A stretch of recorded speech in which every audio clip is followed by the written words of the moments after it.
an act, a horrendous act, committed a crime committed against her, she lost her value because she lost her virginity, which I think is outrageous. So many instances, she gets killed by her family because the honor is connected to her virginity.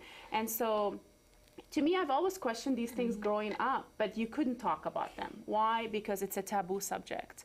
And so you almost grow up in this shame, because even though you're not even associated with it, you're always feeling that this is only where my value is.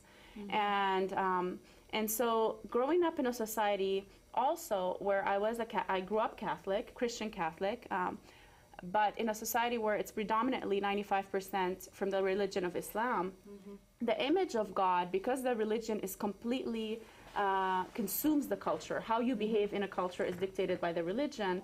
The idea of God there was a God that's punishing, a God that's watching every mistake you make, a God he's out there disconnected from us.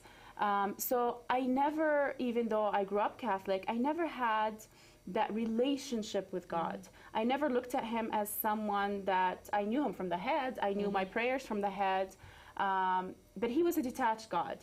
And so for me, yes, I went to Catholic school growing up. However, I didn't know God.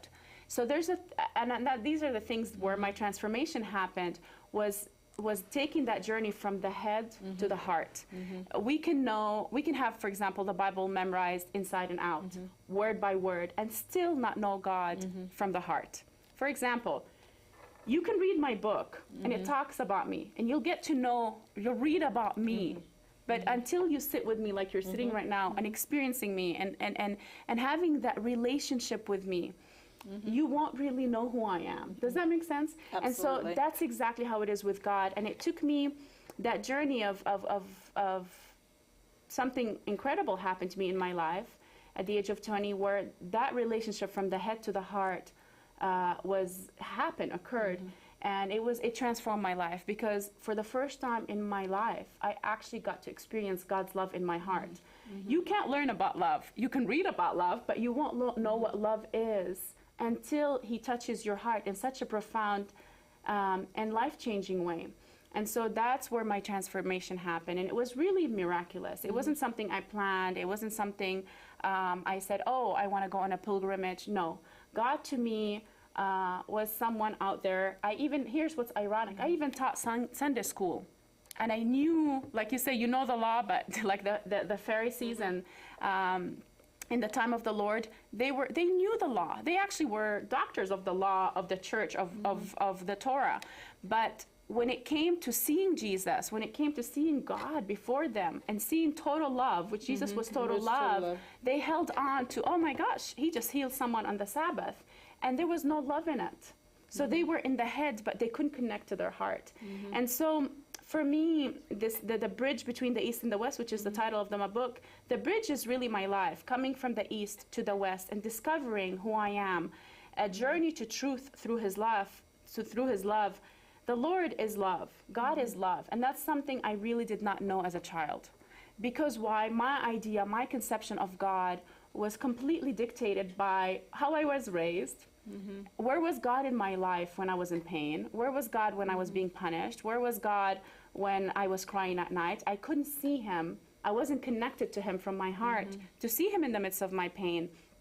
And also another thing I have to say is our image of God is completely affected by how we perceive our dads.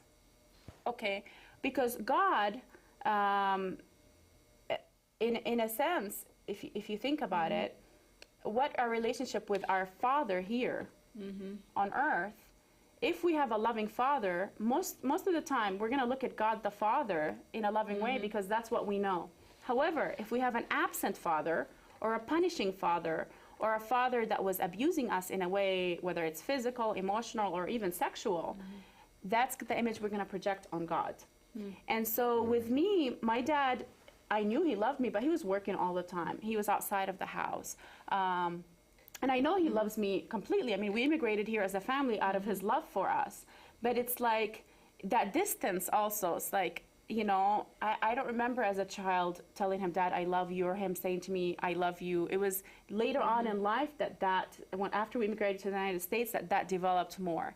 And so even though he was a loving father, and he is a loving father, I also projected onto God the Father what I thought of my dad.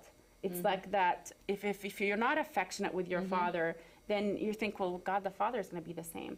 So all of that, I'm kind of explaining all of this to show you that how we get set up from our childhood. We get set up from our childhood. Here I am. I came to the United States, but I was already set up with the shame I was carrying as a woman, the distance from God. I really didn't know God, even though I was Catholic by name. I had no relationship with him. I didn't understand what was going on when I went to church, for example. I went through the motions from my head, but my